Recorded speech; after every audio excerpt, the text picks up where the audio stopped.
Ang kwentong ito ay hango sa totoong buhay.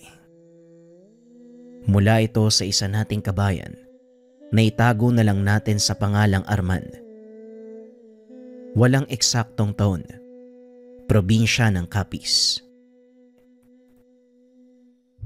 Arman, linisin mo yung kabilang kwarto. Sa makalawa darating ang Tio Diego mo. Wika ni Mang Dado. Opo lolo, teka.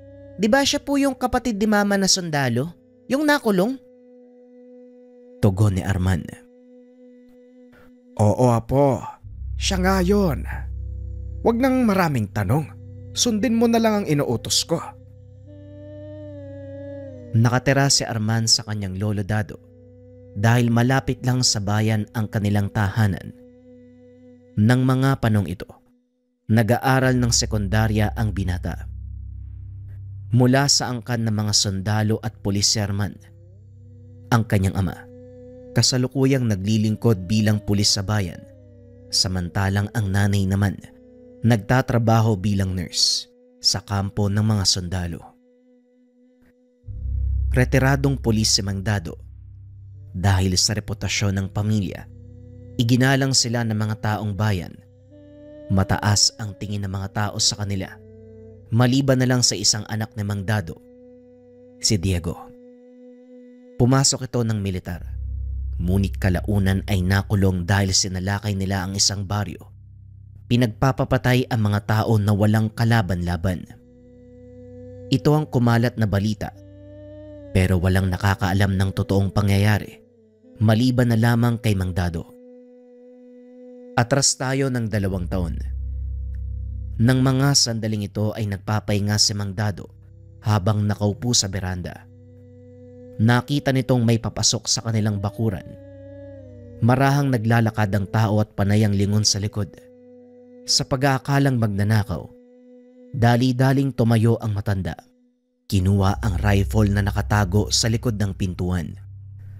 Binuksan ni Mang Dado ang ilaw sa beranda. Tinutukan ng baril ang lalaki. Nagtaas ito ng kamay at lumuhod. Marahang ibinaba ang dalang gamit. Tinanggal ang sombrero. Diego! Anak nang, alam mo bang kamunti ka na kitang barilin? Hindi ba nadestino ka? Ano ginagawa mo dito? Sa loob ko na ipapaliwanag, tay. Papasukin niyo ako. May sugat ako sa tagiliran. Nanlaki mga mata ng matanda. Nang masipat ang tumutulong dugo sa tagiliran ng binata, inalalayan ni Mang Dado ang anak papasok ng bahay. Ano bang nangyari sa'yo? Bakit ka ba umuwi dito? Saan mo nakuha ang sugat na yan? Napainkwentro po kami ng tropa ko, tay. Nakatanggap kami ng impormasyon tungkol sa isang baryo. Ayon sa ulat, pugad daw ng mga rebelde. Pero mas malala pala sa rebelde yung nadatnan namin eh. Mas malala sa rebelde. Anong ibig mong sabihin? Ewan ko kung maniniwala ka, tay. Pero yung baryong sinalakay namin, kanlungan ng mga aswang. Naubos ang lahat ng kasamahan ko eh, maliban sa aming dalawa ni Abner. Sa katunayan, siya ang nagligtas sa akin. Dinala niya ako sa pagamutan. Mga aswang? Paano mo nasabi, Diego? Hindi sila tinatabla ng bala. Saksing buhay ako, tay. Ilang beses kong binaril ang isang babae sa ulo. Pero paulit-ulit siyang bumabangon. Paano kayo nakaligtas? Dahil kay Abner. May tangang mutya ang taong yun. Siya ang unang lumaban sa mga aswang. Sugatan din siya eh. Pero nagawa naming makaalis sa lugar. Hindi ko alam kung ano nangyari. Dahil bago siya madala sa ospital, nawala na ako ng malay. Nung una, ayoko pang maniwala sa kanya. Pero nung nakita ko kung paanong lapain ng isa sa mga taga-baryong kasama namin, doon na ako lubusang naniwala eh. Anong baryo ba ang tinutukoy mo? Saan banda? Gawing kanluran. Mga 1,200 yarda mula sa mismong kabisera ng bayan. Mabaging langit. Anong pumasok sa isip ng opisyal nyo? Bakit binigyan niya ng permiso ang pag-atake? Yun nga ang mali namin, tay. Dahil nang matanggap namin yung impormasyon, nasa patrolya kami ng tropa eh. Hindi na namin pinagbigay alam sa kampo ang ulat. Basta kaming sumugod eh. Dahil dito malamang, huli na ko tay. Bakit ikaw? Sino ba ang nagbigay ng utos? Ako ang platoon leader tay ng mga oras na yun. Kaya ako nagbaba ng utos sa mga kasama. Dinampot ni Mang Dado ang walis. Pinalo sa ulo ang binata. Kung hindi ka ba naman sandamukal ng gunggong, bakit hindi ka nakipag-ugnayan sa kampo? Sira ang tuktok mong bata ka. Halayusin mo yung sarili mo. Isusuko kita ngayon din. Kaya iyan ka talaga, Diego. Si tatay naman sa dami ng ipapalo sa akin, walis pa talaga eh. Oo na po, ito na. Nga pala, iniwan ni Abner sa akin tong kwintas niya. Hindi ko alam kung ano to eh. Kwintas? Teka, kahoy na Mutya! Mutya ang isang to ah. Nakakita na ako ng kagaya nito eh. Hindi ako maaaring magkamali. Mutya ng tugas ng narang binigay sa'yo ng kasama mo. Pero wag mong ibay ng usapan. Kailangan panagutan mo ang ginawa mong mali. Dinala ng matanda ang anak sa impila ng militar para isuko. Wala namang naging reklamo si Diego. Alam niyang mali din ang ginawang paglusob dahil hindi sinabi sa mga nakakataas. 3 taong pagkakakulong ang naging sentensya ng binata. Binigyan ito ng pagkakataong makabalik sa militar sa oras na mabuno ang sentensya. Ngunit iba ang nasa isip ni Diego ng mga oras na yun. Ngayong nakakulong ka na, pag-isipan mong mabuti ang mga kilos mo, Diego. Hindi basta-basta ang maging sundalo. Hindi puro tapang ang dapat pairalin. Pasalamat ka, nabigyan ka pa ng pagkakataong manilbihan pagkatapos ng sentensya mo. Sa palagay ko tay, hindi na ako babalik sa serbisyo. May mas mahalagang bagay akong dapat asikasuhin eh. Pagkatapos po nito tay. Ito ang naging usap ng mag-ama. Binuo ni Diego ang kanyang sentensya hanggang sa makalaya. Balik tayo sa kasalukuyan. Ngayong araw po yung uwi ni Tio Diego. Hindi po ba uuwi si nanay at tatay? Hindi rin ako sigurado eh. Papalapit na ang eleksyon, masyadong magulo ang paligid. Lagi naman pong ganun, wala namang bago. Habang nag-uusap ang maglolo, isang sasakyan ang huminto sa harapan ng tahanan. Bumaba ang isang binata na nakasuot ng itim na sando. Puno ng tato ang braso. Napakahaba ng buhok. Sino kaya tong sanggano na to? Wala naman akong ibang inaasahang bisita ngayong araw ah. Nanlaki mga mata ng matanda nang makilala kung sino ang paparating. Magandang umaga tay, pasensya na. Ay! Aray! Ano ba naman yan tay? Bitawan nyo nga yung walis. Para akong bata sa ginagawa nyo eh. Paanong hindi ka gaganyanin? Tignan mo nga yung itsura mo, dati kang sundalo, Diego. Ngayon mukha kang sanggano. Pinangatawanan mo na nga ang hindi pagbalik sa serbisyo ah. Pasensya na po tay, buo na po yung isip ko eh. At saka, wala kasing matinong barbero sa loob. Eto mga tattoo ko, mamaya ko po ipapaliwanag sa inyo. Nga pala, may darating akong bisita. Ewan ko sa'yo, Diego. Hala, pumasok ka sa loob ng bahay. Maligayang pagbabalik. Napangiti si Diego. Niyakap ang ama. Maraming salamat po tay. Teka, si Arman ba to? Ang laki mo na. Siguro marami kang babae ano? Hindi po tiyo. Pag-aaral po muna. Gusto ko maging kagaya nyo eh. Seryoso? Gusto mo maging sanggano? Hindi po. Maging sundalo. Palabiro po pala kayo. Masanay ka na sa tsuhin mo. Kahit malaki ang katawan niyan, isip bata yan. Hindi naman po tay. Halika na Arman, pagkatapos kumain punta tayo sa ilog. Gusto kong maligo eh. Nakita mo na. Ay nako. Ay, sino nga pala yung bisita mo? Ay oo nga pala tay. Kung naaalala niyo si Abner, yung sinabi ko sa inyo noon. Oo. Yung nagbigay ng mutya sa'yo. Nasaan na nga pala yon? Nagkita kami sa kulungan eh.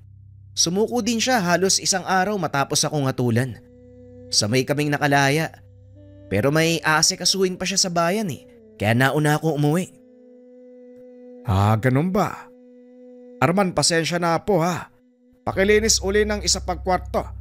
Hindi mo naman kasi sinabi na may bisita ka eh. Wala pong problema, Lolo. Ako nang bahala doon. Sige na, Arman. Mamaya pagkatapos mo ha, punta tayo sa ilog. Sige po, Tio Diego. Mabilis na umalis si Arman. Nang wala na doon ang binata, pinagpatuloy ng dalawa ang pag-uusap. Ano nang balak mo, Diego? Hindi ka na babalik sa militar. Anong gagawin mo? Balak naming balikan yung baryo, Tay. Malakas ang kutob ko. Buhay pa yung mga taga roon eh. Sira ulo ka talagang bata ka. Kamuntikan ka ng mamatay nung unang beses kayong sumugod. Ngayon uulitin mo na naman. Alam ko po yun, Tay, pero ngayon hindi na ako mapapahamak. Nakikita niyo po yung mga tattoo sa katawan ko. Mga dasal yan. Pangproteksyon ng mga yan. Itinuro sa akin ni Abner kung paanong gagamitin yung mutya ng Nara. Ang totoo, matagal na din naming balak na salakay ng baryong yun eh. Pero wala kaming sapat na puwersa at kaalaman. Sigurado ba kayo sa gagawin nyo? Pinag-aralan ni Abner ang baryo, Tay, bago siya sumuko. Nalaman niya ang kainaan ng mga nakatira doon eh. Marami nga sila, pero hindi nila kayang lumaban kapag tirik ang araw.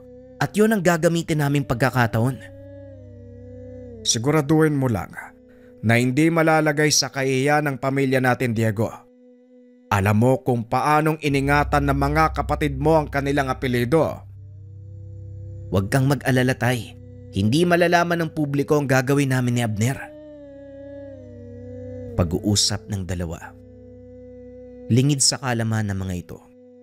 Naririnig ni Arman ang kanilang pag-uusap. Nagkunwari ito na walang alam. Maya-maya ay may humintong sasakyan. Dali-daling pinagbuksan ni Arman ang kanilang panauhin. Nandito na pala si Abner, Tay. Buddy, tuloy ka.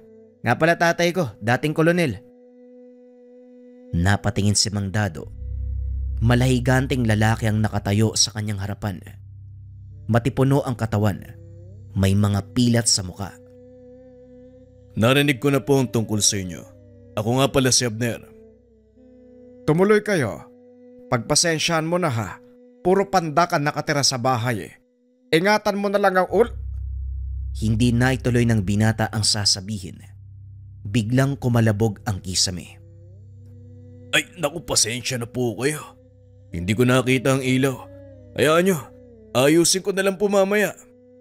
Hindi na. Huwag mo nang isipin yan, maupo ka. Sandali lang, kukuha ko ng kape. Maya-maya ay bumalik si Mang Dado. Inabot kay Abner ang isang tasa ng kape. Maraming salamat po. Nga pala, may ibang tao bang nakakaalam ng pag-uwi mo ngayon? Wala, buddy. Si tatay lang sa kayo mga kapatid ko. Mabuti naman. Hindi rin tayo magtatagal dito, buddy ha. Mga ilang araw lang. Sapat na siguro yon para makapaganda tayo. Naunawaan ko, buddy. Pasensya na tayo ha. Pero hindi kami magtatagal dito eh. Bakit ba kailangan yung gawin ang bagay na ito? Pwede nyo naman silang hayaan na lang. Hindi po, Manong. Salot ang mga aswang na yon. Marami na silang pinatay at hindi na po namin hahayaan na madagdagan pa mga biktima nila. Ipinaliwanag din ito ang dahilan kung bakit nila sinugod ang baryo nang hindi nagbibigay alam sa mga nakakataas. Ayon sa binata, humingi ng tulong sa kanila ang kapitan ng mismong baryo dahil unti-unting inuubos ng mga aswang ang alaga nilang hayop. Natakot ito na baka dumating sa punto na wala na silang makain. Mga tao naman ang kanilang pagdiskitahan. Kaya kami kumilos nang hindi nagsasabi. Kaso lang malaking pagkakamali ang ginawa ko.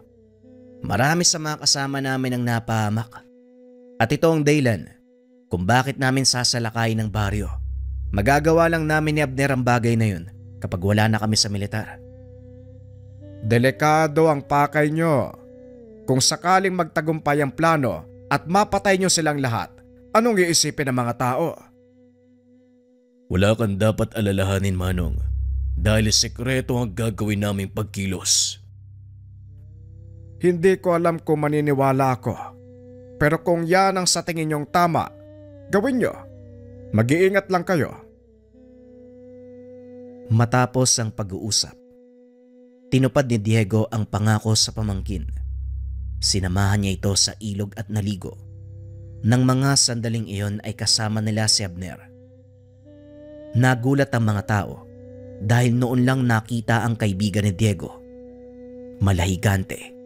Idagdag mo pa ang matipunong pangangatawan. Kahit sinong makasalubong ay siguradong matatakot. Payapa ang lugar niyo, Diego. Mas gugustuhin kong tumira sa ganitong lugar. Ito mismo ang dahilan kung bakit pinili kong sumama sa iyo, Abner. Ayokong umabot sa punto na manganib ang bayang ito dahil sa pakana ng mga aswang. Tama ang naging desisyon mo, Diego. Magtiwala ka lang sa gamit na binigay ko sa iyo, pati na rin sa mga dasal na nakaukit sa katawan mo. Pag-uusap ng dalawa. Matapos ang ilang araw ng pagpapahinga, nagpaalam na ang mga ito. Hindi na ako pipigil. Hindi na ituloy ng binata ang sasabihin. Biglang dumating ang kapatid ni Diego. Tatay, Diego! Mabuti naman naabutan ko kayo. Hindi kayo maniniwala sa sasabihin ko. Alam mo palang hindi kami maniniwala wag mo nang sabihin. Si tatay talaga puro biro Seryoso ako. Rumisponde ako sa isang patayan sa kabilang baryo. Isang pamilya ang walang awang pinagpapapatay. Anong hindi ka paniwala doon? Wakwak ho yung sikmura ng mga biktima Yung mga bata, halos wala nang lamang loob. May mga kagat sa ligang ilan sa kanila. Usap-usapan ng mga tao sa paligid, aswang daw po yung may gawa. Pulis ka, Mando. Naniniwala ka sa mga haka-haka. Paniwalaan mo ang resulta ng investigasyon. Alam ko po yun, Tay. Pero may mga bakas na nakita sa paligid Mga yabag ng paa mula sa malaking aso. Di nasagot na ang tanong mo. Pwedeng malaking aso ang lumapa sa mga yon. Tayong bakas. Kasing laki ng kamao ng tao. Nanlaki ang mga mata ni Mang Dado. Dali-daling pinunta nila Diego ang pinangyarihan ng krimen. Nakumpirma ni Abner na hindi pangkaraniwang hayop o tao ang may gawa nun. Walang duda, Diego. Aswang ang may gawa nito. Nandito na sila sa bayan nyo. Hindi malabong mangyari to, Abner. Ilang taon tayong nawala. Marahil nakabawi na sila ng lakas. O hindi kaya naman, sinundan nila tayo dito. Mukhang hindi na natin kailangan bumalik sa baryong yun, buddy. Halika, bumalik na tayo sa tahanan. Pag-uusap ng magkaibigan. Pagdating sa tahanan, naglagay ng mga pangontra si Abner sa bawat sulok. Nag-iwan din ito ng lana para malaman nila kung may paparating na aswang. Para saan ang lanang yan, Abner? Kukulo ang lana sa oras na may lumapit na aswang. Huwag kayong mag-alala. Balot ng proteksyon ng paligid ng tahanan. Hindi sila makakapasok. Tapos na ako sa paghahanda, Diego. Halika na.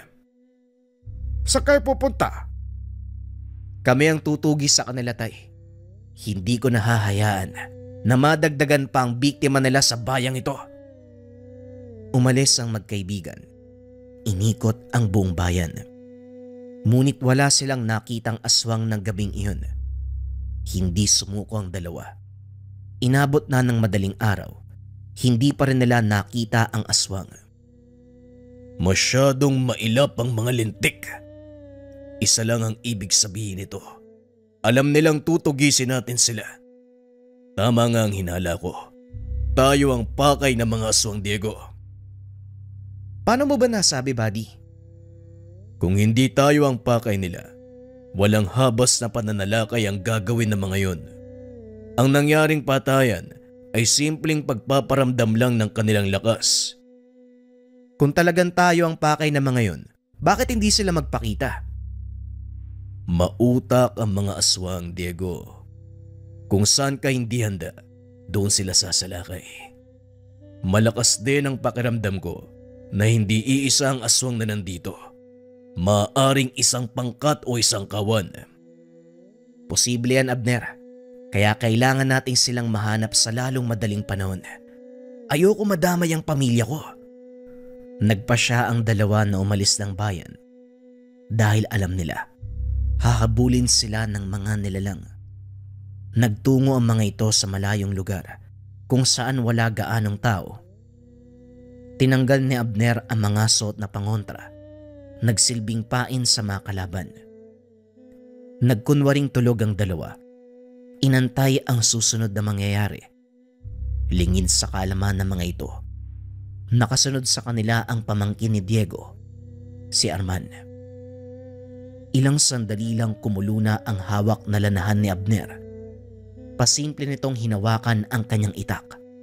Patuloy na pinakiramdaman ng paligid. Laking gulat ng dalawa. Biglang nakarinig ng malakas sa sigaw. Teka, boses ni Arman yun ha? Anak ng... Dali-daling bumangon ng binata pero inawat ito ni Abner. Sandali lang. May kakayahang gumaya ng boses sa mga aswang, Diego. Maaring nililin lang nila tayo. Tama ka, Abner. May alam akong paraan para malaman natin kung si Arman nga ang sumisigaw. Arman, kung naririnig mo ko, sagutin mo ang tanong ko. Anong ginagawa mo? Akong bahala, buddy. Matalinong bata si Arman. Hindi siya basta-basta matatakot eh. Sagutin mo ang tanong ko, Arman. Ilan ang nunal ko sa likuran? Nagulat si Abner nang biglang sumagot ang binata. 6 tiyo, 4 sa may buhok at 2 patay. Nagkatinginan ang dalawa. Kagad natukoy ang kinaroroonan ni Arman. Hindi lang basta tanong ang binigay ko kay Arman. Sekretong salita ang mga yun, Abner. Tignan mo ang malalaking bato na yun.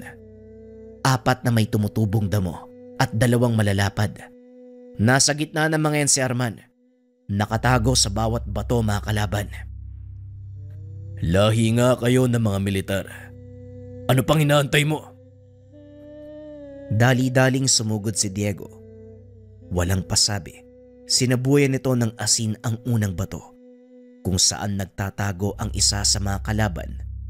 Napasigaw ito at kagad lumabas. Nagulat ang nilalang dahil itak ni Abner ang kagad na sumalubong sa kanya. Hawak-hawak nito ang ulo ng aswang habang nakatayo sa malawak na kapatagan. Kung talagang matatapang kayo, bakit hindi nyo ko harapin? Magsipaglabas kayo! Isa-isang dumungaw ang mga aswang. Dali-dali namang tumakbo si Arman papunta sa kinakatayuan ni Diego. May isang aswang na nakasunod sa binata na kagad namang pinigilan ni Diego. Sinalubong niya ito at pinagbababaril. Bagaman alam ng binata na hindi tatabla ng kalaban, ginawa niya ito upang tuluyang makapunta sa ligtas na lugar ang pamangkin. Hinarap ng magkaibigan ang mga aswang. Isinuot ni Abner ang kanyang mga pangontra at walang pagdadalawang isip na sumugod. Malalakas ang mga ito, ngunit dahil sa tangang gamit ng 2 magkaibigan, nagagawa nilang makipagsabayan ng atake. Nanonood lang si Arman ng mga sandaling iyon habang nakatago sa bato. Parang nasa pelikula ang binata habang pinagmamasdang makipagsagupaan ang tsuhin at ang kaibigan nito. Binitawan ni Abner ang kanyang itak. Gamit ang purong lakas, hinawakan nito sa ulo ang isa sa mga aswang. Inihampas sa bato. Nadurog ang bungo ng nilalang sa sobrang lakas ng pagkakahampas ng Ginoo. Malahalimaw ang lakas na ipinapakita ni Abner. Hindi naman nagpatalo si Diego. Gamit ang mutya ng Nara, Walang pagdadalawang isip nitong sinalubong ang mga kalmot at kagat ng mga aswang. Nagtaka ang mga nilalang dahil hindi tumatalab sa binata ang kanilang matatalas na kuko. 6 bakal ang katawan ng binata. 6 laban sa 2 ang naging laban. Maliban sa 4 na unang nagpakita, may 2 pang nakatago sa kakawyan. Ngunit hindi naging hadlang ang kakulangan sa bilang para talunin ng magkaibigan ang mga aswang. Hindi na rin nila binigyan ng pagkakataong makatakas ang mga nilalang. Dinampot ni Abner ang kanyang itak. Dinasalan nito. Pinugutan ng ulo ang mga kalaban. Kumuha ng langis si Diego. Ibinuhos sa katawan ng mga aswang sabay sindi. Nagliyab ang paligid hanggang sa tuluyang matupok ang mga patay na katawan ng kalaban. Siniguro ng 2. Walang matitirang palatandaan na naganap ang labanan. Matapos ang nakakapagod na sagupan, nagpahinga sandali ang 2. Lumapit naman si Arman dahil sa ginawa nitong pagsunod. Isang malutong na kutos ang binigay ng tiyuhin. Aray ko naman, tiyo. Ang sakit nun ah. Bagay lang yan sa matigas ang ulong kagaya mo. Pero mahusay ang ginawa mo ah. Pinaira lang presensya ng pag-iisip. Hindi mo inayaang pangibabawan ka ng takot. Si Lolo Dado ang nagturo sa akin nun eh. Ang sabi niya sa oras ng panganib, manatiling kalmado dahil wala kang magagawang tama kapag nagpadala ka sa pagkataranta. Tama ka, pero bakit ka sumunod sa amin? Matagal ko na po kasing naririnig kay Lolo Dado ang tungkol sa inyo. Matapang daw po kayo, walang kinakatakutan. Aba syempre, gusto kong makita ng personal. Mali pa rin ang ginawa mo. Delikado, Arman. Sa susunod magpaalam ka. Teka sandali, akala ko ba pinangangaralan mo ang pamangkin mo? Ang dating sa akin parang kinukonsinti mo ba? Matigas ang ulo ng batang to, Abner. Kahit anong gawin mong pagpigil, hindi ubra. Halika na, umuwi na tayo. Laking pasasalamat ni Mang Dado dahil nakabalik ng ligtas ang magkaibigan. Kasama si Arman, kaso nga lang nakatikim ito ng pangaral sa matanda. Bagaman nagawa nilang pigilan ang mga aswang, alam ni Abner na hindi pa tapos ang laban. Hindi dito natatapos ang lahat, Diego. Kaya hindi ako titigil sa pagtugi sa kanila. Asahan mo ang tulong ko, buddy? Nandito lang ako. Alam mo kung saan ako hahanapin. Pag-uusap ng 2 bago tuluyang umalis si Abner. Hindi na muling bumalik sa serbisyo si Diego. Salip na masukan nito bilang bodyguard ng alkalde sa kanilang bayan. Sa paglipas ng taon, wala nang paramdam mula sa mga aswang. Hindi na rin bumalik si Abner. Si Arman ay pumasok sa PMA at kalaunan ay naging sundalo. Paano ba yan, Tio Diego? Mas mataas na ang ranggo ko sa'yo. Ay! Aray! Biglang kinutusan ni Diego ang pamangkin, kaya hindi na nito naituloy ang pagyayabang. Bagay lang sa'yo yan. Hindi porket tenyente ka na, aastaan mo ko ng ganyan. Pero binabati kita, Arman ha. Tandaan mo lang ang lahat ng itinuro ko sa'yo. Pairalin ng utak sa lahat ng bagay. Mag-isip muna, huwag tira ng tira. Makinig ka sa tiyuhin mo dahil yan ang malaki niyang pagkakamali. Maging mabuti kang sundalo na inaalala ang kaligtasan ng karamihan, hindi para sa pansarili lang. Naunawaan ko po, Lolo. Salamat po sa lahat ng mga payo ha. Sa'yo din po, Tio Diego. Pero mas mataas na ang ranggo ko sa'yo. Napapangiti na lang si Arman sa tuwing maaalala ang mga tagpong ito. Dahil matapos ang pagdiriwang, nagpaalam si Diego. Hindi na ito muling nakabalik. Walang nakakalam kung saan nagpunta ang Ginoo. Gayunpaman, hindi malilimutan ni Arman ang lahat ng payo at turo nito. Maging ang engkwentro nila sa mga aswang. Lahat ng masasayang alaala sa tiyuhin at sa kaibigan nitong si Abner. Maraming taon nang lumipas, naging matagumpay na opisyal ang binata hanggang sa May talaga bilang 21st Special Forces ng militar. Nang mga sandaling ito, nakaharap si Arman sa larawan ni Diego habang nakasuot ng bagong uniforme. Mabuti na lang at wala ka dito, Tiyo. Dahil kung hindi, makakatikim na naman ako ng kutos pag narinig mo yung sasabihin ko. Suot ko ngayon ang uniforme mo. Pero nakasabit na ang simbolo ng isang batalyong commander. Nataasan na naman kita. Dade! Aray! Sino may gawa nun? Aba, bakit bayangal ka? Siguradong yan ang gagawin ng tiyuhin mo. Pero binabati kita, Arman. Tumulo ang luha ng binata. Naalala nito ang lahat ng hirap, pasakit na pinagdaanan para lang makuha ang posisyon. Kalakip sa mga luhang iyon, panghihinayang dahil wala sa tabi ang kanyang taong inidolo. Gayunpaman, nanatili sa puso ng binata ang lahat ng alaala nang minsan niyang makasama ang tiyuhing si Diego, ang taong nakipaglaban sa mga aswang gamit ang isang tangan na mutya ng nara. Ang susunod na kwento, mga kabayan, ay mula sa dati nating istorya. Kung sakaling napakinggan na, pwedeng iskip ang kwento. Ito ay tungkol sa kinakatakutan ng mga rebelde. Para ito sa mga kabayan natin na gustong magmarathon. Simulan na ang kwento. Ang kwentong ito ay hango sa totoong buhay.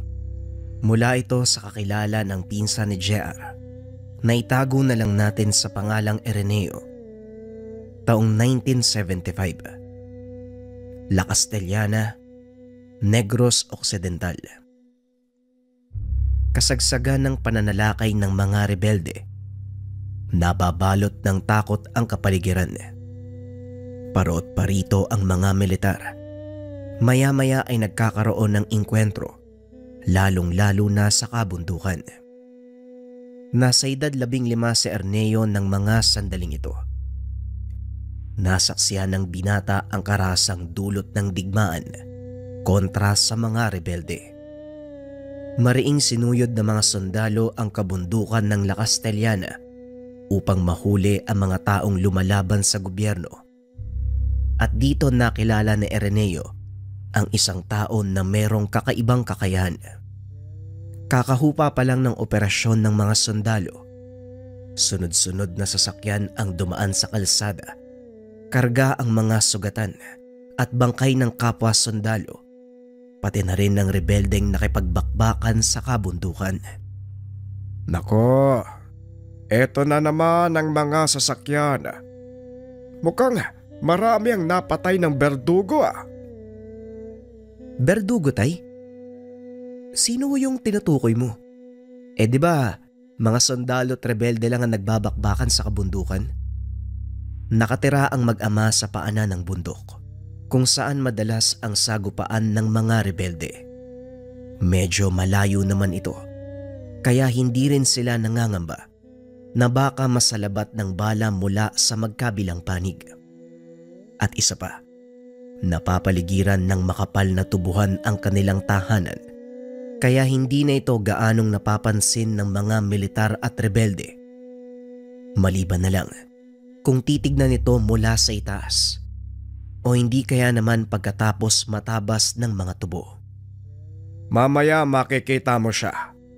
Kadalasan, bumababa ng bundok ang taong sinasabi ko para bumili ng tuba. Dito siya dumadaan para makaiwas sa maraming tao. Hindi naman ito gaanong binigyan ng pansin ni Areneo. Sa halip nagpaalam ito sa ama na kukunin ang kanilang alagang kalabaw.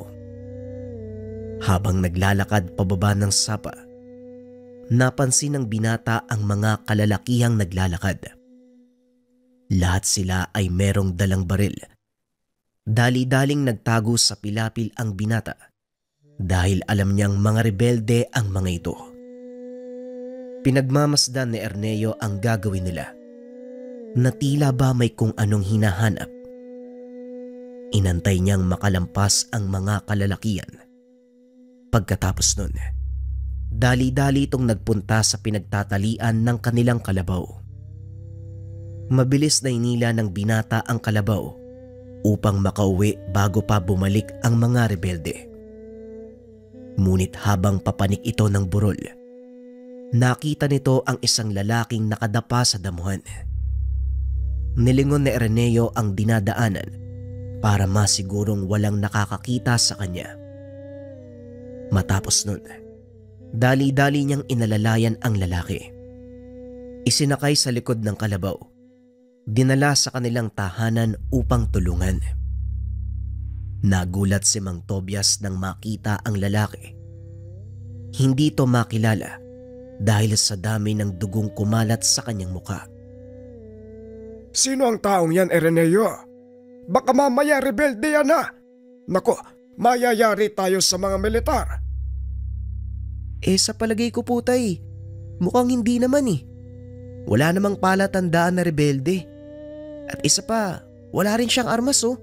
Siguro tay, nadamay lang sa engkwentro yung taong to eh. At dahil malayo sa bayan, pinili nitong ipatawag ang albularyo sa kanilang baryo. Ang pangalan nito ay Tatang Serino. Habang inaantay ang pagdating nito, nilinis ni Mang Tobias ang katawan ng lalaki. Maya-maya pa, dumating na si Araneo kasama ang manggagamot. Direkta itong pumasok sa loob ng bahay. Nakita ang walang malay na pasyente. Tadtad ng sugat ang katawan nito, na tila mula sa matatalas na patalim. Bagay na ipinagtataka din ni Mang Tobias. Kung nasa labat sa engkwentro ang taong yan, bakit naman wala siyang tama ng baril? Tama ka. Ang mga sugat na ito ay gawa ng patalim. Napakatalas ng sandatang iyon dahil napakalinis ng sugat. Sa oras na magsara ang mga ito, wala kang makikitang pilat. Kung ganun ho, sinong may gawa niyan sa kanya? Mabuti pa, kumuha ka ng ilang pang-ilaw nang makita ko mabuti ang gagawin. Kailangan tahiin ang mga sugat na ito. Kumuha ka ng ilang hibla ng buhok mula sa buntot ng kalabaw. Mabilis na kumuha si Araneo ng mga kandila. Kasama nito ang hibla ng buhok mula sa buntot ng kalabaw. Pagbalik sa silid, sinimulan ni Tatang Serino ang panggagamot. Tinahi nito ang mga sugat hanggang sa tuluyang maampat ang pagdurugo. Habang nililinis ang balat ng pasyente, biglang napatingin ang manggagamot kay Mang Tobias. Tobias, mukhang hindi pangkaraniwang tao ang napulot ng anak mo. Ano? Anong ibig mong sabihin, Tatang Serino? Ang taong ito, walang iba kung hindi si Ramon, ang kilalang berdugo ng mga rebelde. Mabaging langit. Ano ang naisip mo, Araneo? Bakit mo siya tinulugan? Hindi ko naman po alam eh. Ang alam ko lang, kailangan ko siyang tulungan. At saka, hindi naman siguro tayo sasaktan ng taong yan eh. Hindi mo kilala ang taong ito.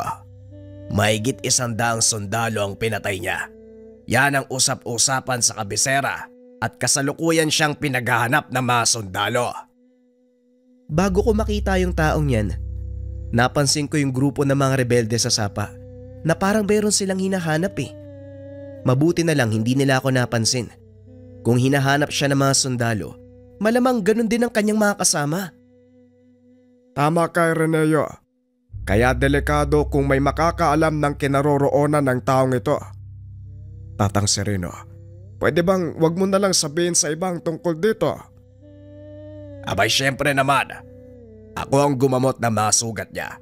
At sa oras na malaman ng mga sundalo na tinulungan ko ang taong ito, paniguradong pati ako mapapahamak.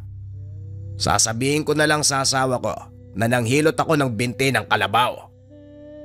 Matapos gamutin ng pasyente, nagpaalam na itong aalis.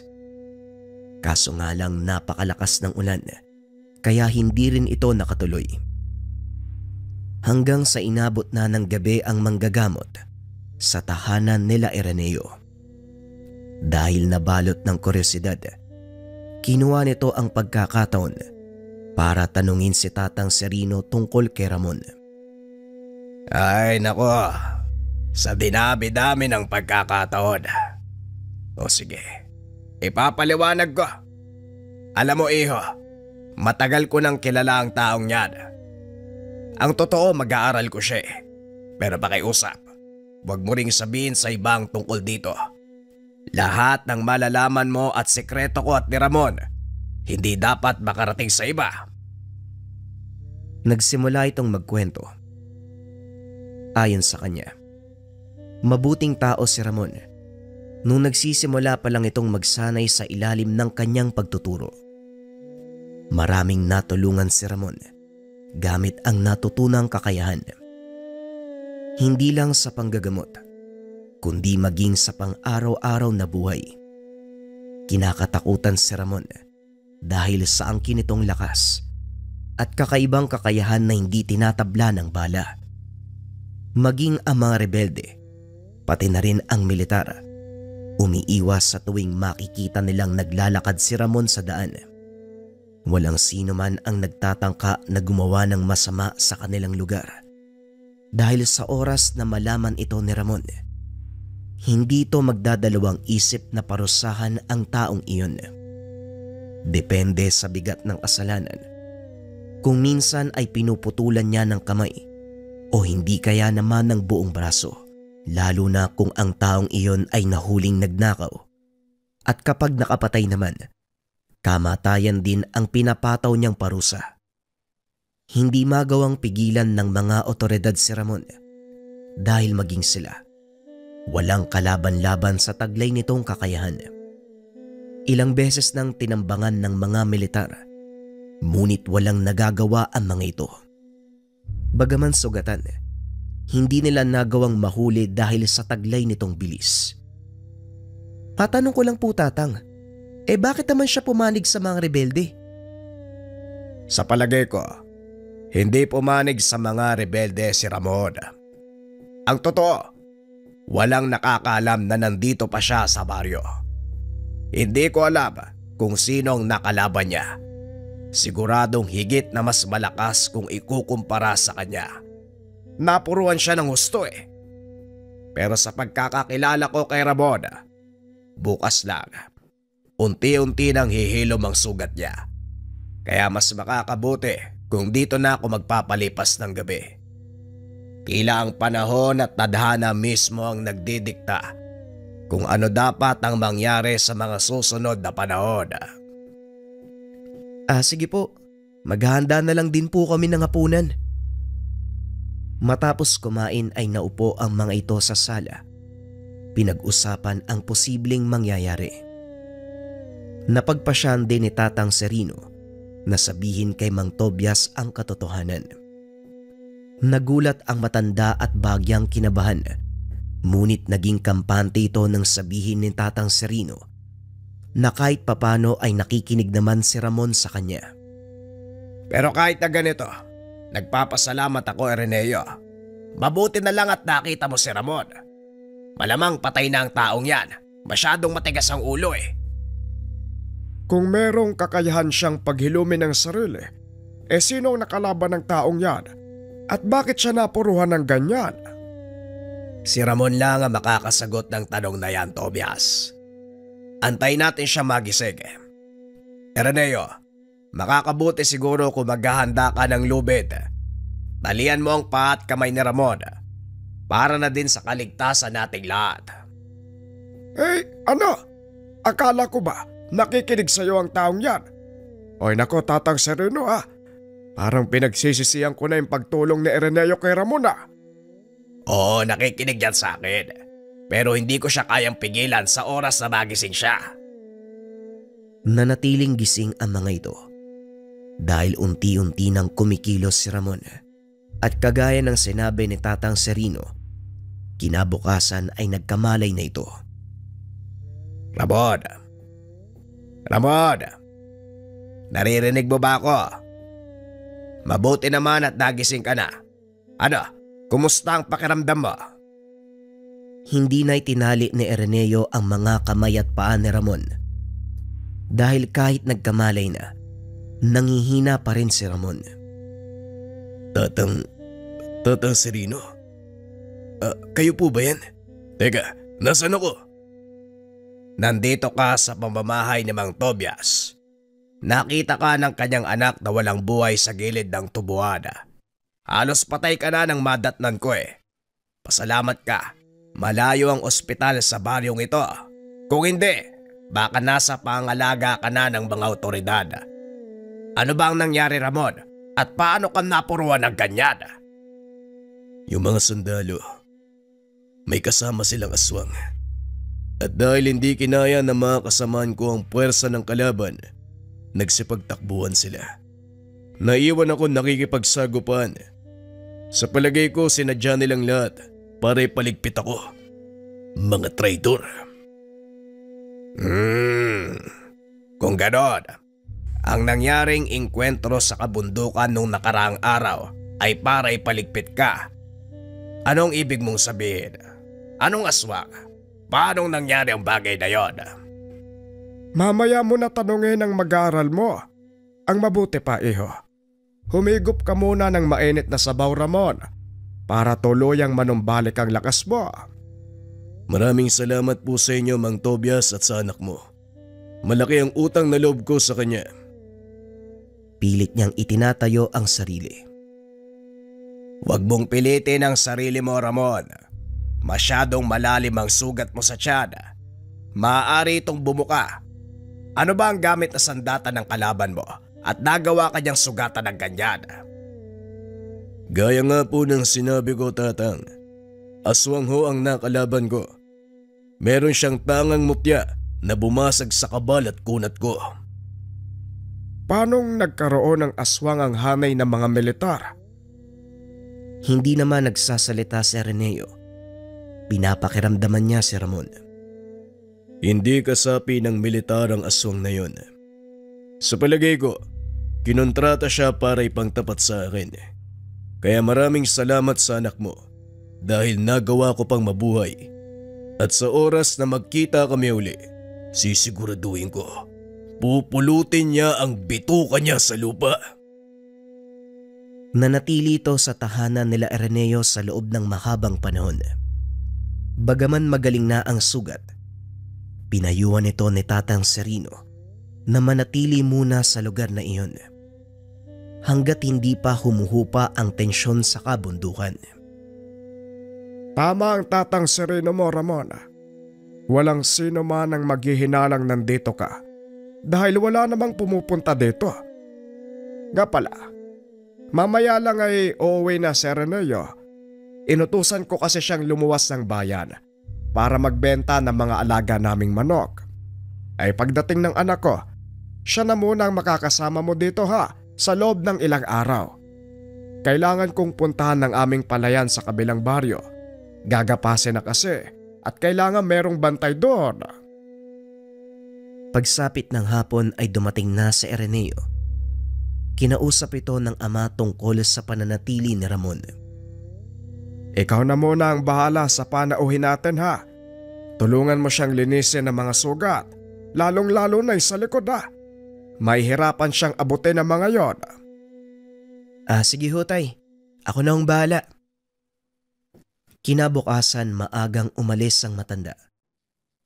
Habang nagsisibak ng kahoy, nagulat ang binata dahil dinampot ni Ramon ang isa pang palakol at tinulungan nito. Naku Ramon, hindi ka pa pwedeng gumawa ng mabigat na gawain. Sariwa pa yung ilan sa mga sugat mo. Mamaya bumukas yan . Huwag mo kong alalahanin, bata. Magaling na ang mga sugat ko. At isa pa, nakakaburyong maupo lang sa loob ng bahay . Kaya pala, hindi ba ako nakakapagpasalamat sa pagligtas mo sa akin? Maraming salamat sa iyo . Kung hindi dahil sa ginawa mo, malamang pinagpepiesta na ako ng mga bulate. Naku, wala ho yun, Manong. Masaya ho ako at nanumbalik na ang lakas nyo. Pero maiba ako. Ano na yung susunod mong gagawin? Gaya ng sinabi ni Tatang, mananatili muna ako dito magpapalamig. Pagkatapos hahanapin ko yung aswang na yun. Pupugutan ko yun ng ulo. Medyo nakakatakot ito kapag nagsasalita. Pero nararamdaman ni Ireneo, mabuting tao si Ramon.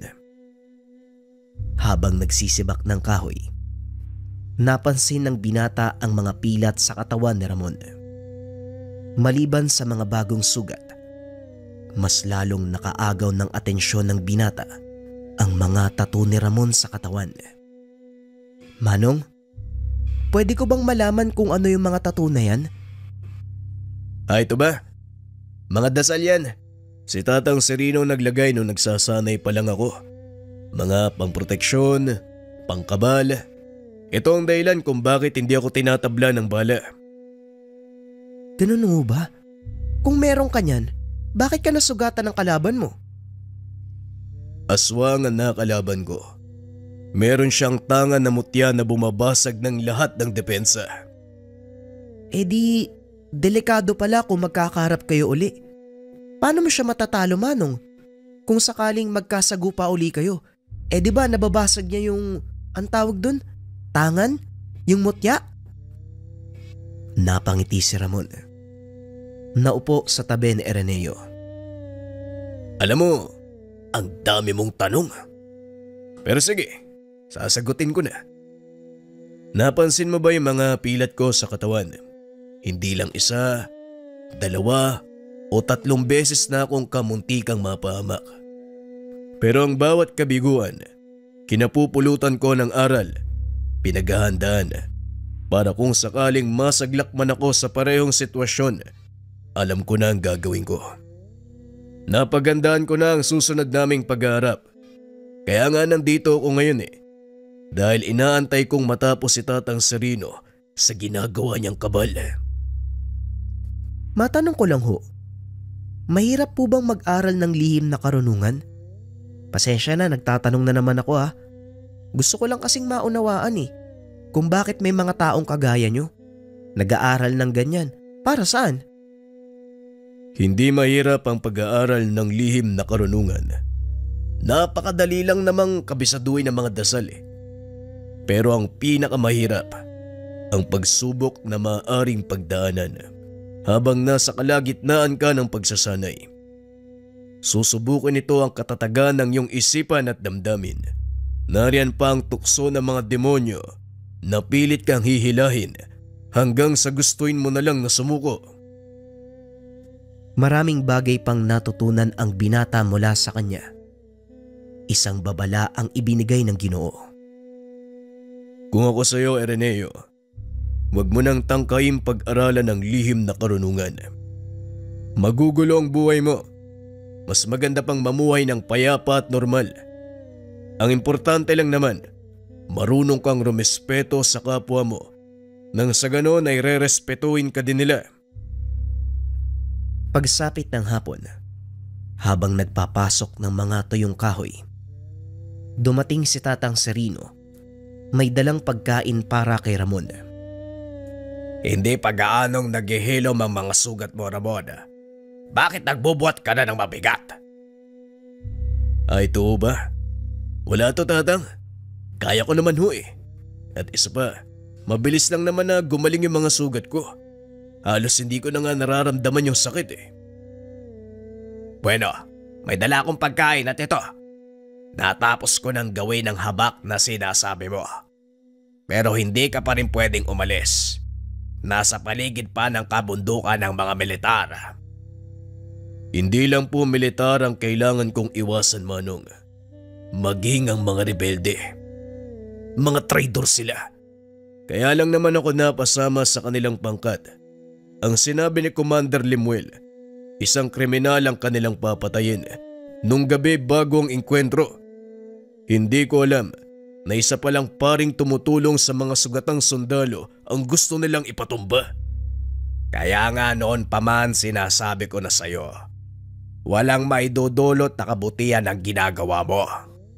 Oo, nililinis mo ang kasamaan, pero hindi mo pwedeng ipaunawa sa batas na mabuti ang iyong hangarin. Dahil una sa lahat, Labag sa lituntunin ng tao ang pagkitil ng buhay. Kahit gaano pa kalinis ang intensyon mo, Ramon, masama ka pa rin kapag tinignan sa usapin ng batas. Alam ko yun, Tatang. Pero wala na ako magagawa eh. Hindi ako nakinig sa inyo nung una. Pinairal ko ang galit. Nagpadala sa bugso ng damdamin. Kaya eto ako ngayon. Wala nang takas sa kumunoy na kinasasadlakan ng buhay ko. Kapala, Ireneo. Nadaanan ko ang tatay mo. Ibinili niyang pumunta ka doon sa palayan niyo. Mukhang kailangan niya ng kasama sa pagbabantay ng mga naipagpag na palay. Sumasalakay na naman ang mga magnanakaw. Ramon, ang mabuti pa sumama ka sa kanila. Nang sa ganon may katuwangang matanda kung sakaling may magtangkang magnakaw ng mga inaning palay. Walang problema sa akin, Tatang. Mas mabuti nga yun eh. Para makapaglakad-lakad naman ako. Sige po, Tatang. Ihanda ko lang po yung mga gamit. Pagkatapos naming pakainin yung mga alaga namin, tutuloy na ho kami sa palayan. Malapit nang maggabi nang lumakad ang dalawa. Sinadya ito ni Ramon para walang masyadong makapansin sa kanila at hindi malaman ng mga taga-baryo na pansamantala siyang naninirahan sa tahanan ni Mang Tobias. Ilang sandali pa, narating nila ang palayan. Nakita nilang may siga sa harapan ng kubo kung saan nakalatag ang mga uhay na hindi pa napapagpag. Naroon din ang mga sako ng palay. Nakaupo ang matanda sa atangan ng kubo habang nagmamasid sa paligid. Magandang gabi po, Tay. Pasensya na po, medyo ginabi kami ng dating ha. Kailangan kasi naming tapusin yung gawaing bahay bago tumuloy eh. Ayos lang, Ireneo. Mabuti naman at nandito ka rin, Ramon. O kumusta? Ano na ang lagay ng sugat mo? Maayos na po ang pakiramdam ko, Manong. Maraming salamat po sa inyo.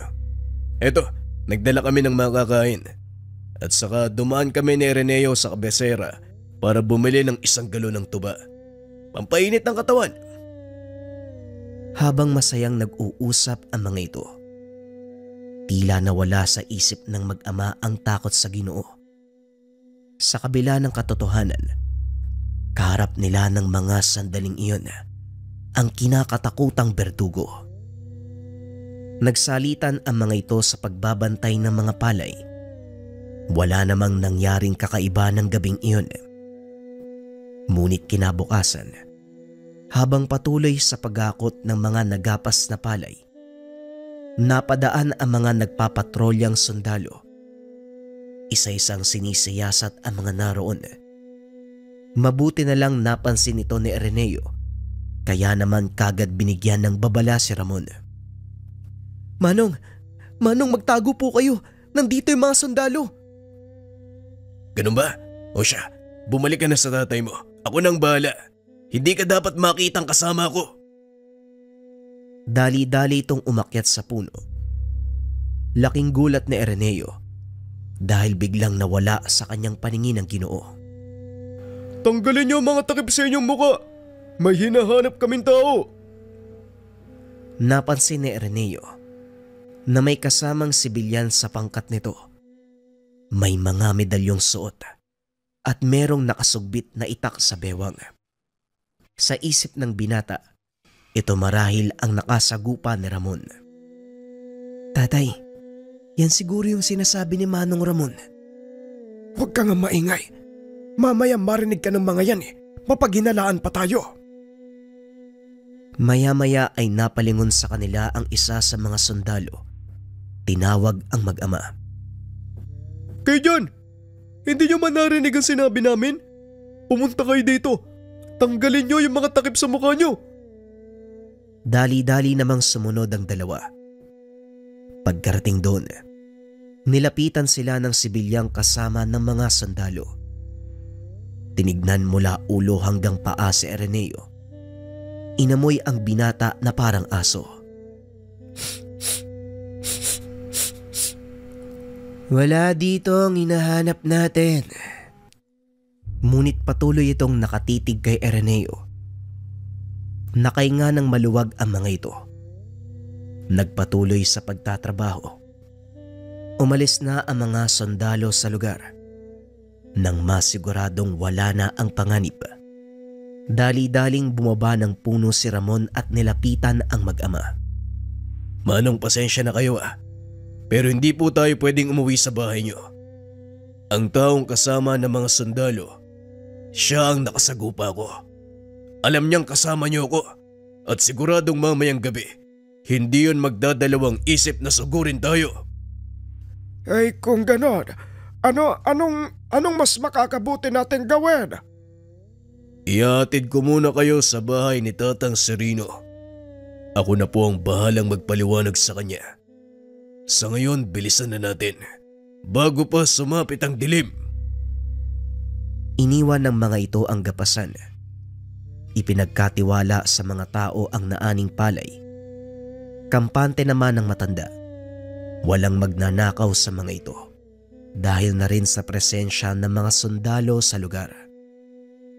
Pagdating sa tahanan ni Tatang Sereno, ipinaliwanag ni Ramon ang nangyari. Pumayag naman ng manggagamot na pansamantalang manatili sina Ireneo sa tahanan nito. Mas mabuti ngang dumito na muna kayo, Tobias. Masyadong mapanganib kung uwi kayo sa bahay nyo. Siguradong alam na ito ng kalaban ni Ramon. Pero ikaw, anong binabalak mo? Ako ang haharap sa kanila. Maiwan kayong dalawa dito, Mang Tobias, at huwag kayong susunod sa bahay niyo. Doon ko sila kakatagpuin. Dalin mo ang itak na ito. Alam kong wala na mga sandata mo at ito na lang ang tanging naiwan. Habang inaabot kay Ramon ang isang ginunting. Salamat, Manong. Sapat na ang sandatang ito para malabanan ko ng harapan si Rizal. Matapos ang pag-uusap, kagad na itong lumakad. Lingid sa kaalaman ng lahat, sinundan ni Ireneo ang Ginoo pauwi ng kanilang tahanan. Hindi naman ito namalayan ni Ramon dahil nagmamadali siyang makarating sa lugar. Padilim na ng mga oras na yun at dahil walang tao sa tahanan, wala ring ilaw na nakasindi. Maraang naglakad si Ramon papasok ng bakuran. Naupo ito sa atangan ng tahanan. Nagmasid naman sa malayo sa Ireneo dahil gusto nitong makita ang labanan sa pagitan ng aswang at ng berdugo. Ilang oras ang nakalipas, ngunit wala pa ring dumadating na kalaban. Halos makaidlip na si Ireneo sa kinaupuan. Tadtad na din ng kagat ng lamok ang braso at binti. Ngunit hindi siya pwedeng gumawa ng ingay dahil malalaman ni Ramon na naroon siya sa lugar. Sa kasamaang palad, habang nagmamasid, isang lalaki ang biglang naupo sa tabi ng binata at nagsalita. Alam mo bang masama ang nakikiusyoso? Yan ang problema sa inyong mga kabataan. Mahilig kayong sumuway sa bilin sa inyo. Ayan tuloy, napapahama kayo. Hinawakan ito si Ireneo sa braso. Binitbit papunta kay Ramon. Napatayo naman ang Ginoo nang makita ang binatang kasama ni Rizal. Ireneo, anong ginagawa mo dito? Hindi ba sinabi kong huwag kang susunod? Rizal, bitawan mo si Ireneo. Wala siyang kinalaman dito.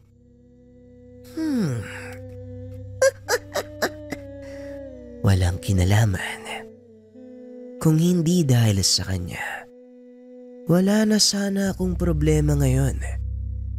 At dahil tinulungan ka ng batang to, damay na rin siya sa kaguluhan. Ikaw ang may kasalanan kung bakit siya mamamatay. Ako ang kalaban mo, Rizal. Kaya ako ang harapin mo. Huwag kang duwag na nagtatago sa likod ng mga inosente. Ako Ako pa ngayon ang duwag. Matapos mong patayin ang kapatid ko. Wala silang kalaban-laban, Ramon. Inihagis ito sa sulok si Araneo.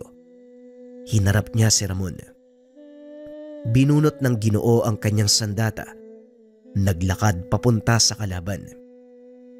Walang pagdadalawang isip na sumugod si Rizal. Kitang-kita ni Araneo ang matalas nitong kuko at ang nagliliwanag na mata ng kalaban. Hindi ito makapaniwalang nasa harapan niya ang isang totoong aswang. Patuloy na pinapanood ng binata ang laban. Nasaksihan nito kung paanong kumilos si Ramon. Ayos ah. Sa nakikita ko, mukhang nanumbalik na ang kapangyarihan ng kabal mo. Pero ang tanong, hanggang saan ang itatagal niyan? Hindi na ito kagaya ng nauna.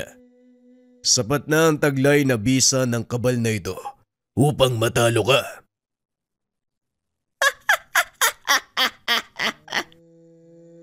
Huwag kang masyadong magpakampante. Hindi ka pa rin ba nadadala?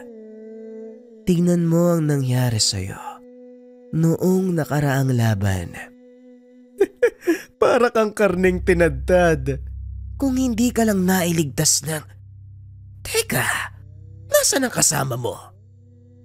Habang iniikot ang tingin sa paligid, kinuha ni Ramon ang pagkakataon para usalin ang kanyang dasal pang sa bulag. Nang ibaling ng kalaban ang tingin sa kanya, wala na ito sa kinakatayuan. Samantalang si Araneo naman, nagtago sa likod ng malaking puno. Pinagmamasdan nito ang kilos ni Rizal. Napagtanto na wala itong kakayahan na bumasag ng sabulag. Maya-maya pa ay napasigaw ito. Bumulwak ang dugo mula sa likuran. Nilingon nito ang pinagmulan ng atake, kaso nga lang wala siyang nakita. Mukhang hindi mo kayang basagin ang bertud ng hunyango. Alam ko na ang kahinaan niyong mga aswang, Rizal. Sa hinaba-haba ng panahong nakalaban ko ang mga kalahi mo, pinag-aralan ko ang bawat detalye ng lakas at kahinaan niyo. Kaya saan mong pagkatapos nito, isusunod ko naman ang mga natitira mong kalahi. Hindi pa rin malaman ni Rizal kung saan nanggagaling ang boses, hanggang sa muling sumalakay si Ramon. Sa pagkakataong iyon, isang hiwa sa dibdib naman ang ibinigay ng Ginoo, dahilan para mapalood si Rizal at tuluyang manghina. Walang yaka. Anong ginawa mo sa katawan ko? Bakit hindi ako makgalaw? Ang ginunting na ito ay itinubog sa dugo ng babaeng usa. Alam kong lason para sa inyo. Unti-unti nitong pahihinain ang pisikal mong lakas hanggang sa tuluyang maparalisa ang lamang loob mo. Dahan-dahang hihinto ang tibok ng puso mo na parang may kung anong pumipiga. Wala ring hangin na papasok sa baga mo. Unti-unti itong mamamatay. Kasabay nun, ang pagsabog ng mga ugat sa utak mo dahil hindi na nakakababa ang dugo mula sa ulo mo. Maya-maya pa, lumabas na ang dugo sa ilong, tenga, pati na rin sa mga mata. Bigla na lang itong natumba. Hinawakan ng Ginoo ang buhok ni Rizal at dahan-dahan itong itinaas. Alam kong buhay ka pa, Rizal. May mga huling habilin ka ba? Sabihin mo na nang may parating ko sa mga kaanak mo sa oras na makaharap ko sila.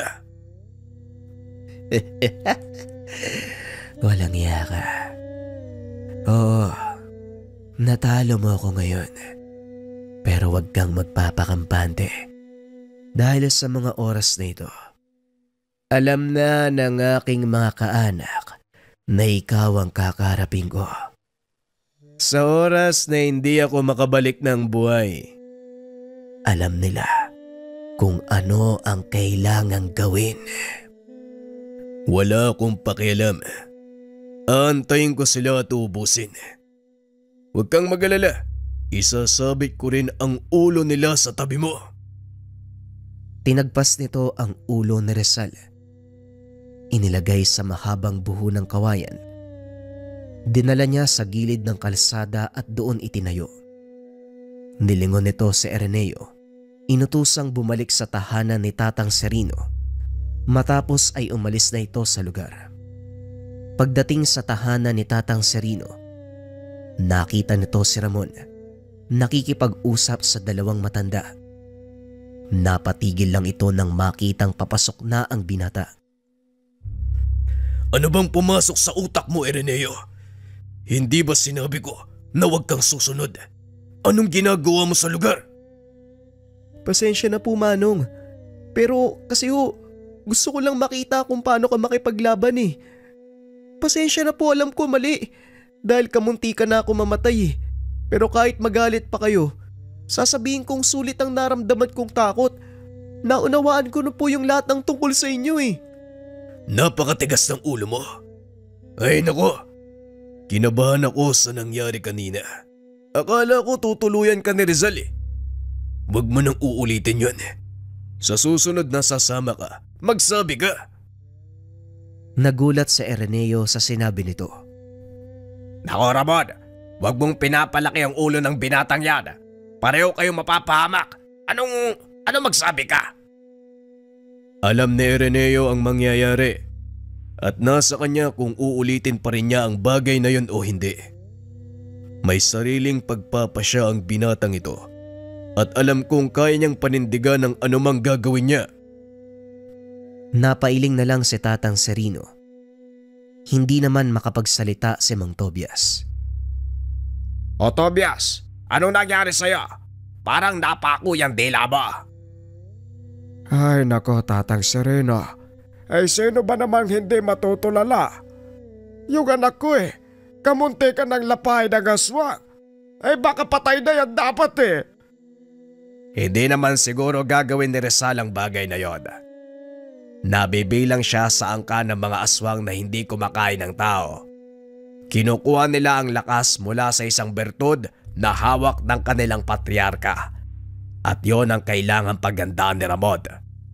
Anumang oras, siguradong malalaman nila na wala na ang isa sa mga galamay.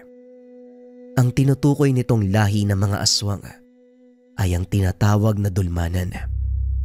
Bagaman nabibilang sa uri ng pangkaraniwang aswang, hindi maitatanggi ang lakas ng mga ito. Kagaya ng mga pangkaraniwang aswang, sa gabi umiepekto ang kanilang kapangyarihan, kaya kailangan nila ng mga mutya para maprotektahan ang mga sarili. Balik tayo sa kwento. Nang mga oras na yun, kausap ni Ramon si Araneo. Samantalang ang dalawang matanda naman magkarap sa mesa habang umiinom ng tuba. Hindi mawala sa isipan ko kung bakit ang bilis maghilom ng sugat ni Ramon. Maaari mo bang sabihin sa akin ang dahilan, Tatang Sereno? Siguro nga, wala na akong dapat itago tungkol sa pagkatao ni Ramon. Naging malapit na rin siya sa inyo. Kaya naman wala na sigurong dahilan para ilihim pa ang bagay na to.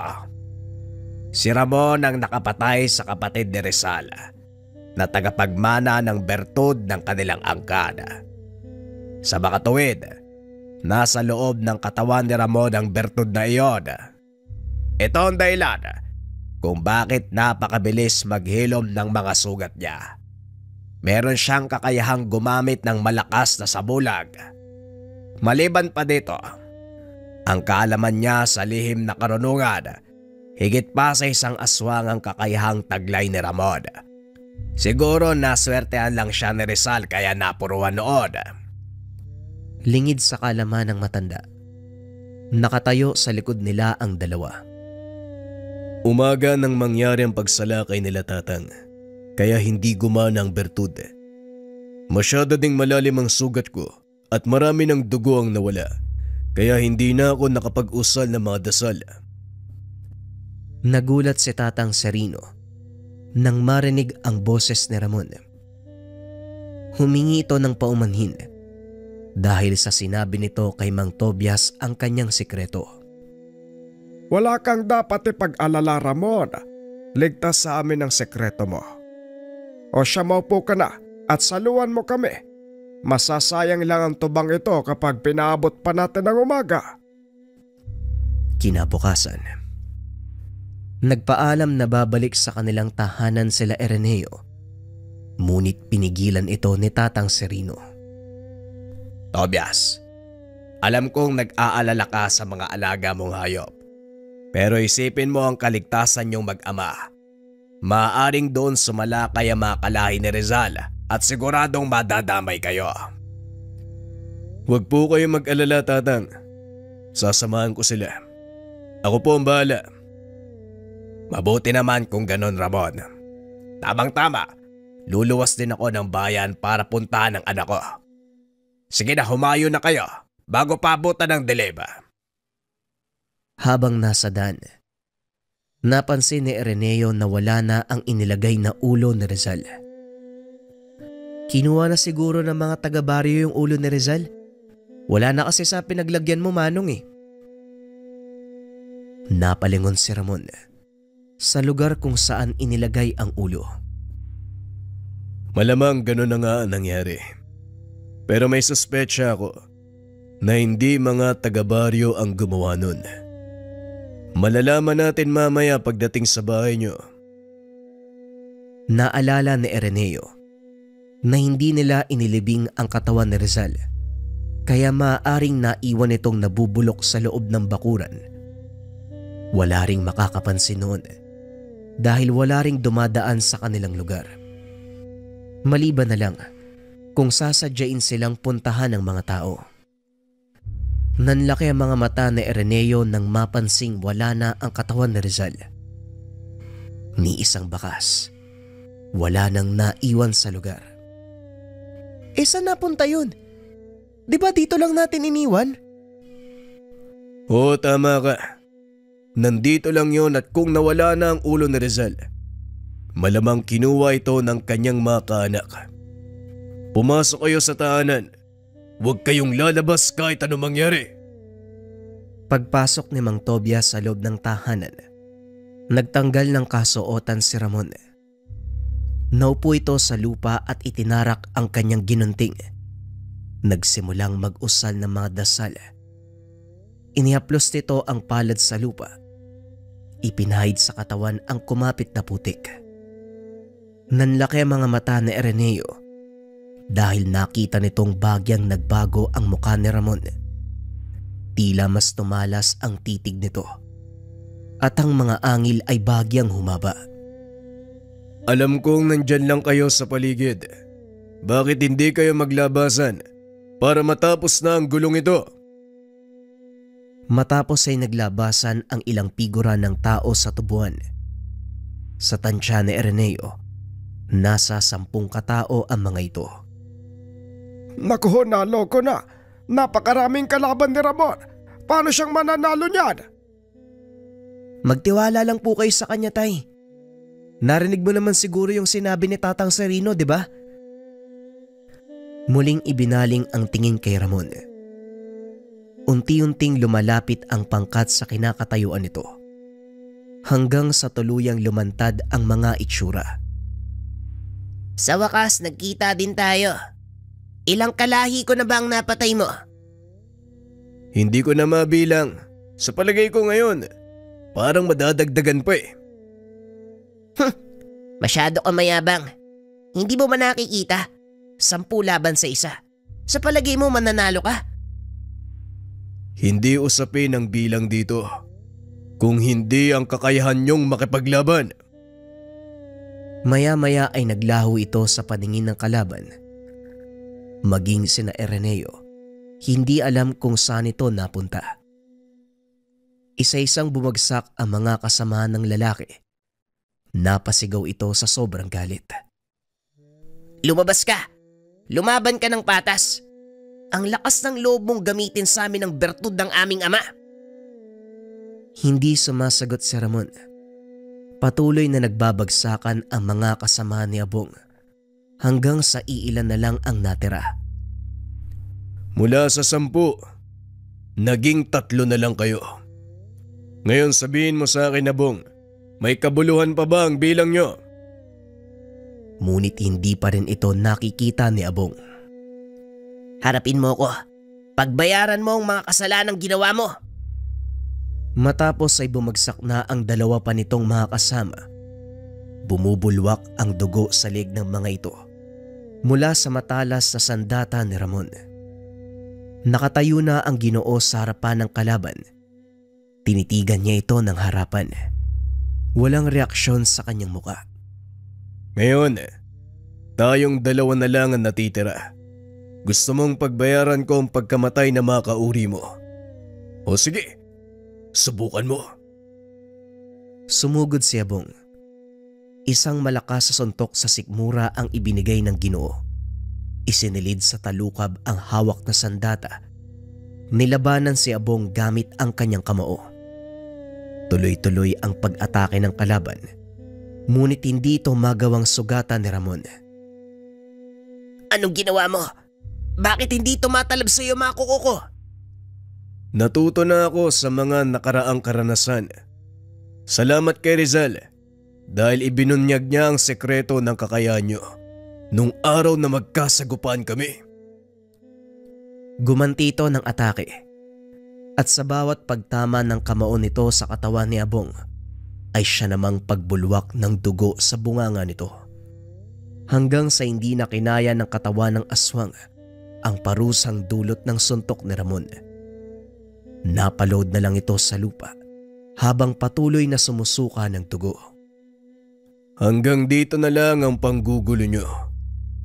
Siguro naman sapat na ang perwisyong dinulot nyo sa pagitan ng rebelde at mga sundalo. Salamat sa inyo. Maraming tao ang nadamay. Hindi ba yon ang gusto ng pamahalaan? Ang magkaroon ng digmaan nang sa ganon magkapera sila mula sa inaangkat na sandata. Sinusunod lang namin yung utos, Ramon. Pero wala kaming pinagsisisiyan doon. Kayong mga tao mismo ang naglalagay sa sarili nyo sa kapamakan dahil sakim kayo sa pera. Ginamit niyo naman ang kahinaan naming mga tao upang maggasik ng kaguluhan. Pasensya na. Pero hanggang dito ka na lang, Abong. Grabe na ang ginawa niyong perwisyo. Hinawakan ni Ramon ang leg ni Abong. Binunot ang sandata.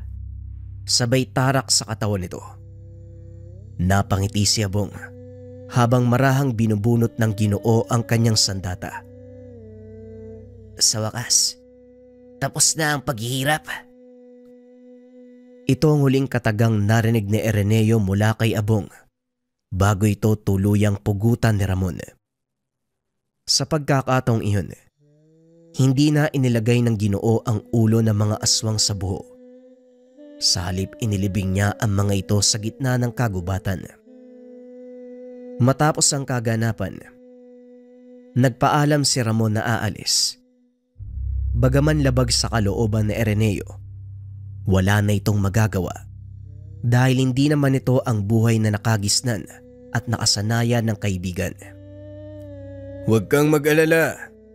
Patuloy pa rin akong bibisita dito. Basta huwag ka lang magiging sanhi ng kaguluhan. Wala kang magiging problema sa akin, Ireneo. Siguraduhin mo lang nadadalaw ka ha? Kung hindi, araw-araw akong iinom. Tapos magwawala ako sa baryo para magpakita ka. Bahala ka sa buhay mo. Tignan natin kung sinong magiging kahiyahiya. Pero seryoso, Manong. Huwag mo sana kaming kalimutan ha. Nandito lang ang tahanan namin, palaging bukas para sa'yo. Maraming salamat, Ireneo. Malaki ang utang na loob ko sa inyong mag-ama at habang buhay ko itong tatanawin. Matapos ang pag-uusap na yun, hindi na muling nagpakita si Ramon sa baryo.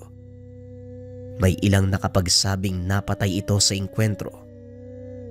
May ilan ding nagsasabi nakita itong pagala-gala sa syudad ng Bacolod. Walang tiyak na impormasyon tungkol sa totoong nangyari kay Ramon. Ngunit para kay Ireneo, mananatiling buhay ang alaala ng kaibigan, lalo na ang mga aral na iniwan nito sa kanya.